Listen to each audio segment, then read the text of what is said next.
దేవుని నామమునకు మహిమ కలుగును గాక. ప్రభువునందు ప్రియులరా, మన ప్రభువు రక్షకుడునైన క్రీస్తు యేసు పరిశుద్ధ నామములో మీ అందరికీ శుభములు. 27వ తేదీ ఏప్రిల్ మాసము 2026 సంవత్సరం. ఈరోజు ఒక అద్భుతమైన వాక్యము, వాగ్దానము మనం నేర్చుకోబోతున్నాం. నిజంగా ఈ వాక్యము, వాగ్దానము మీకు అర్థమైతే జీవితంలో ఇంకా ఎప్పుడూ మీకు ఫెయిల్యూర్ అనేది, అపజయం అనేది ఉండదు. అంటే అర్థం ఏంటంటే, ఒక గేమ్ ఉందనుకోండి, విన్ ఆర్ లాస్ అంటే అక్కడ రెండే ఉంటాయి. ఎవరో ఒకరు గెలుస్తారు, ఇంకొకరు ఓడిపోస్తారు. మరి అది మ్యాచ్. కానీ లైఫ్ అలా కాదు. సెట్ ఆఫ్ మ్యాచెస్ అంటే అనేకమైన గేమ్లు ఉంటాయి, మ్యాచెస్ జరుగుతాయి. నీవు వెన్ వి సీ ఓవరాల్, నీవు చూసినప్పుడు జై జీవితంలో నీవు అపజయము అనిపిస్తుంది, కానీ దాన్ని విజయముగా మార్చబడే ఈ జీవితాన్ని అలా నేర్చుకోవచ్చు. రండి నేర్చుకుందాం. ఈ జయ జీవితం యొక్క మూలాంశము ఈరోజు వాగ్దానముగా ఇవ్వబడుతుంది. క్రీస్తునందు అందరూ బ్రతికింపబడుదురు. క్రీస్తునందు అందరూ బ్రతికింపబడుదురు.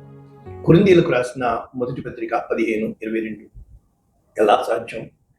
పూర్తి వచనము, ఆదామునందు అందరూ ఎలాగూ మృతి పొందుచున్నారు అంటే ఆదామునందు మరణము, అలాగే క్రీస్తునందు జీవం. ఎలా అంటే మొదటి ఆదాము మరణము వలన, కడపటి ఆదాము జీవము వలన. ఎలా? ఒకసారి 20వ వచనం చదువుకొని, ఇంగ్లీష్లో చదువుకొని మనము నేర్చుకోవడానికి వెళితే, ఇక్కడ మనకేం చెప్పబడుతుంది? దేవుని యొక్క మనుష్యుని ద్వారా మరణము వచ్చింది అంటే ఆదాము ద్వారా మరణము వచ్చింది కనుక మనుష్యుని ద్వారానే పునరుద్ధానం కలిగింది. ఇది అక్కడ మనకి పౌలు వివరించడానికి ప్రయత్నం చేస్తూ కోట్ చేస్తున్నాడు. ఇంగ్లీష్లో న్యూ లివింగ్ ట్రాన్స్లేషన్ నేను చదువుతున్నాను. 1 Corinthians chapter 15 verses 22. Just as everyone dies because we all belong to Adam. ఎందుకు? మనము ఆదాము వలన మనమందరం చనిపోతున్నాం. అయితే everyone who belongs to Christ will be given new life. అయితే ఈ కడపటి ఆదాము, క్రీస్తు మెస్సియా, యేసు రక్షకుడు వలన మనకి నూతన జీవము ఇవ్వబడుతుంది. ఇది సారాంశం. ఎలా నేర్చుకుందాం? ఇప్పుడు నేర్చుకునే ముందు మనం ఎలా నేర్చుకోవాలి? ఫస్ట్ ఈక్వేషన్ ఒకసారి వాక్యం చూస్తే, యోహాను సువార్త 11:25 యేసుక్రీస్తు ప్రభువుల వారు చెప్తున్నారు. ఏమని? నేనే పునరుద్ధానము, జీవము. నా యందు విశ్వాసం ఉంచువాడు చనిపోయినా బ్రతుకును. ఇవే మాటలు యోహాను సువార్త 5:20లో, తండ్రి కుమారుని ప్రేమించుచు తాను చేయు వాటినెల్లా ఆయన అగపరుచుచున్నాడని మీతో నిశ్చయముగా, కనుక వీటికంటే గొప్ప కార్యములు, ఆశ్చర్య కార్యములు మీరు చూస్తారు అని చెప్పుతూ ఇక్కడ 21 అంటున్నాడు. తండ్రి ఎలాగూ మృతులను లేపి బ్రతికించాడు అంటే దేవుడు బ్రతికిస్తాడని నమ్ముతున్నాం కదా, కానీ కుమారుడు కూడా తనకి ఇష్టమైనవని. అంటే ఇప్పుడు మరణము, జీవము. Okay, death, life. The life ends by the death, the life ends by the new life అంటే ఎటర్నల్ లైఫ్, నిత్య జీవం. ఎలాగా? మనందరికీ తెలుసు, రోమా 6:23, ఏలయనగా పాపము వలన వచ్చు జీతము మరణం. ఎలా నేర్చుకోవచ్చు? ఇప్పుడు 2 ఈక్వేషన్స్ టేబుల్ మనకు దొరికింది. ఒకటి మరణము, 2 జీవం. ఈ మరణానికి ఏముంటాయి? ఒక్క మాటలో చెప్పాలంటే, క్రియల వలన వచ్చినది మరణం. అంటే నీవు నీ భార్య మాట విని తినవద్దు అని చెప్పిన పండు తిన్నావు కనుక మరణం వచ్చింది. అయితే వద్దు అన్నది ఏంటి? నీవు మంచి చెడు వృక్ష ఫలాన్ని తినకూడదు, తినిన దినమున చనిపోతావు. ఆజ్ఞను హేతు చేసుకుని మరణము. ఈ మరణము రావడానికి కారణం ఆజ్ఞని అతిక్రమించడం, మరణం. ఈ మరణము వలన, ఈ మరణము అందరికీ మరణాన్ని ఇస్తుంది. అయితే ఇప్పుడు జీవం, వద్దు అన్నదాన్ని జయించడము, దేవుని మాట అనగా తండ్రి మాటని లక్ష్యము చేయడం. రైట్. ఇప్పుడు ఇంకా మీకు అర్థమయ్యే 3 సులభమైన కార్యాల్లో చెప్తాను. 1, నువ్వు నమ్మినా నమ్మకపోయినా నీకు తెలియపరచబడేది ఏంటంటే, పుట్టిన ప్రతి ఒక్కడు మరణించి తీరుతాడు. అంటే 2 ఉన్నాయి. 1 జన్మము, 2 మరణము. ఈ మధ్యలో ఉండేది జీవితం. అయితే ఇక్కడ దేవుడు జన్మము మరణము. అయితే ఈ మరణము తర్వాత నిత్య జీవము కోసము ఆయన మరణాన్ని మార్గంగా చేయడం ఎలాగా అంటే ఈ మరణించిన తర్వాత ఇంకా లేదు అనబడే ఈ ఆదాముకి మరణించి తండ్రి యొద్దకు తిరిగి వెళతాడు అనే కడపటి ఆదాముకి అనగా మరణాన్ని జయించగలిగేది మరణాన్ని. ఇప్పుడు మరణము దేని వలన వచ్చింది? ఒకటి, శరీరము మృతమైనది. ఈ శరీరాన్ని వీళ్ళు చంపారు, కానీ ఆత్మ తిరిగి శరీరాన్ని జీవింపజేసింది. అంటే ఈ శరీరంలో ఉన్న మరణ నియమాన్ని ఈ శరీరంలో ఉన్న ఆ నియమాన్ని జయించింది కనుక మహిమ స్వరూపముగా, మహిమ శరీరముగా, వాక్యము శరీరధారిగా, కృప సత్య సంపూర్ణుడిగా. ఓకే, ఒకటి శరీరము మరణాన్ని, ఈ శరీరము జీవాన్ని. రెండు, ఈ యొక్క స్వభావము ఆదాము స్వభావము, పాప సంబంధమైన స్వభావము, భూలోక సంబంధమైన స్వభావము, తన సొంత స్వభావము. అయితే ఇక్కడ నూతన స్వభావము, ఆత్మ స్వభావము, జీవముకు సంబంధించిన స్వభావము, తండ్రి ఇష్టాన్ని చిత్తాన్ని నెరవేర్చే స్వభావము, పరలోక సంబంధమైన స్వభావం. ఇక్కడ తన యొక్క నియమాలు, తన యొక్క అంటే ఒక్క మాటలో చెప్పాలంటే తన ఇష్టాన్ని బట్టి నడిచే మార్గము, ఇక్కడ తండ్రి చిత్తాన్ని నెరవేర్చుటకు సమర్పించుకున్న మార్గం. ఇక్కడ స్వయం మార్గం, ఇక్కడ సమర్పణ మార్గం. ఇంకా మనం ఎలా నేర్చుకోవచ్చు? ఇక్కడ ఆదాము ద్వారా జీవము తిరిగి అంటే ఆదాములో మరణము, ఆదాము ప్రతిరూపము అవ్వమలో జీవం. అంటే ఈ జీవాన్ని చంపట్లేదు, కానీ ఆదాము మరణిస్తున్నాడు. కానీ ఈ జీవం ఏమవుతుంది? రీసైకిల్ అవుతుంది, అంటే రిప్రొడక్షన్. ఇంకొక జూనియర్ ఆదాము వస్తున్నాడు. అదేవిధంగా ఈ కడపటి ఆదాము మరణించి, అయితే తిరిగి రీప్రొడక్షన్ రీసైకిల్ కాదు. ఈయన తన యుద్ధకు ఎంతమంది వస్తారో వారికి ఆత్మను అనగా ఒకడు ఇక్కడ యేసుక్రీస్తు ప్రభుల వారు చెప్తున్నారు, నీటి మూలముగా ఆత్మ మూలముగా జన్మించితేనే తప్ప తండ్రి రాజ్యమును ప్రవేశించవాడు. అంటే బోర్న్ అగైన్ ఎక్స్పీరియన్స్. ఎలాగా? ఒకడు నూతనముగా జన్మించు అంటే మనము మనలో ఉన్న మరణాన్ని దేవుడు అక్కడ ఆబ్జెక్ట్ చేయట్లేదు, సబ్జెక్ట్ చేయట్లేదు, పాయింట్ చేయట్లేదు.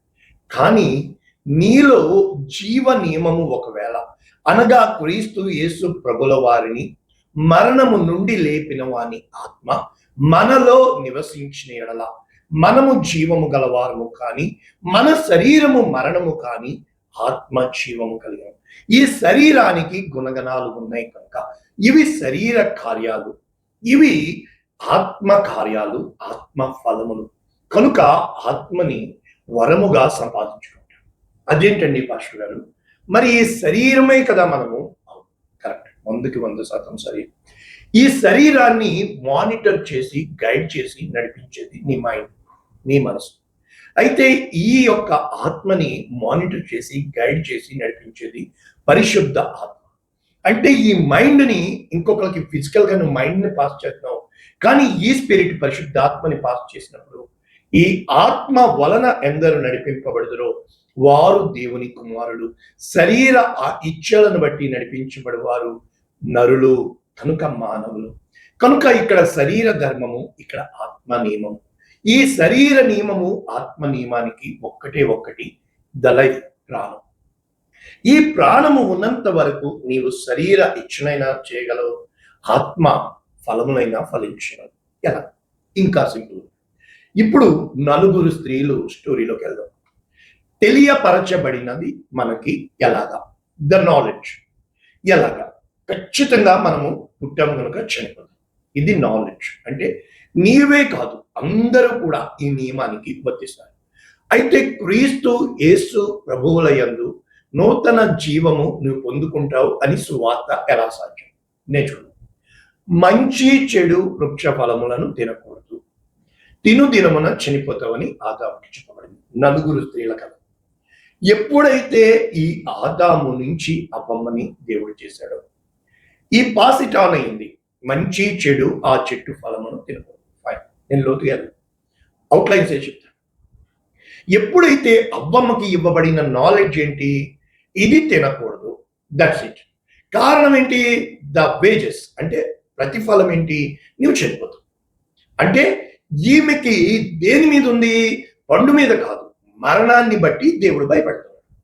అయితే ఈ మరణమే లేదని ఎవరైనా చెప్తే, నువ్వు చనిపోవు అని ఎవరైనా చెప్తే, కనుక ద థర్డ్ పార్టీ అంటే అక్కడ అవ్వమ్మ ఆదాము సబ్జెక్ట్ అయితే, వీరికి ఇవ్వబడిన ద మెయిన్స్ ఏంటి, రిసోర్స్ లేకపోతే ద సోర్స్ ఏంటి, దేవుడు. ఇప్పుడు దేవుడు కాకుండా థర్డ్ పార్టీ ఏంటి, ఫస్ట్ పార్టీ దేవుడు, సెకండ్ పార్టీ ఆదామవ, థర్డ్ పార్టీ దుష్టుడు. మీరు చావనే చావ అంటే ఏంటి, ఇప్పుడు ఈమెలో ఉన్న భయం ఏంటి, తినాలని ఆశ ఉన్నప్పటికీ చచ్చిపోతాను అన్న ఆజ్ఞ ఉంది, నియమం కనుక చావు. పైపై చేంజ్ చెప్తుంది, దేవతల వల్లే అంటే నీవే దేవుడు అయిపోతావని దేవునికి తెలుసు కనుక నీవు తినొద్దని చెప్పాడు. కనుక ఇప్పుడు ఈ నాలెడ్జ్, తెలియపరచబడిన నాలెడ్జ్ ని ఓవర్కమ్ చేసి, ఓవర్ రోల్ చేసి, క్రాస్ ఓవర్ చేయడానికి వేరే తప్పుడు బోధ. ఎప్పుడైతే ఈ రెండింటి మధ్య డెసిషన్ మేకింగ్, నిర్ణయము తీసుకోవాలి. కనుక లెట్ మీ ట్రై ఇట్ అంటే ట్రై చేసి చూస్తే తప్పేముంది, నేనేం పాపం చేయట్లేదు కదా, నేను తప్పు ట్రయల్ అండ్ ఎర్రర్.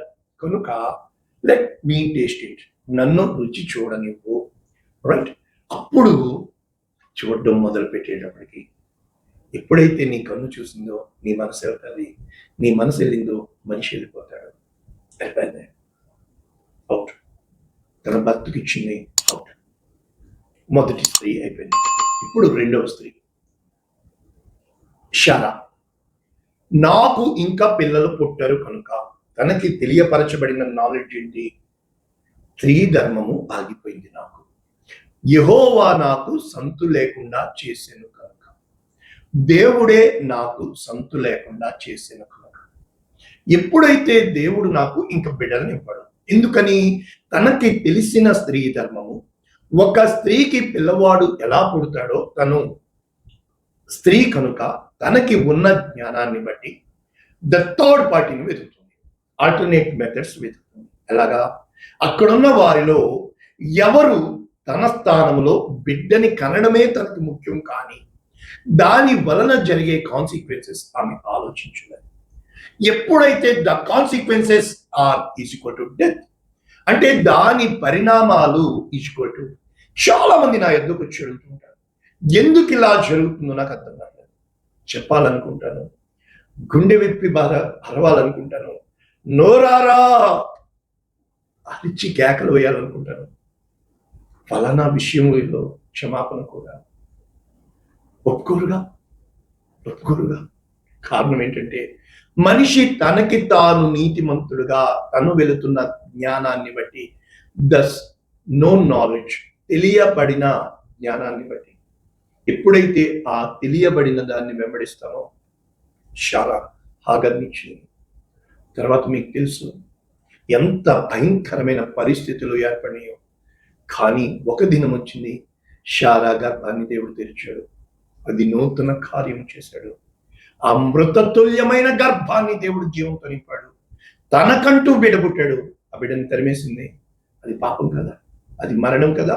మరి దేవుడు నీతిమంతురాలుగా, మొదటి అవ్వ జీవము గల ప్రతి వానికి తల్లి, షారా జనములకు తల్లి, ఇద్దరూ కొట్టివేయబడ్డారు.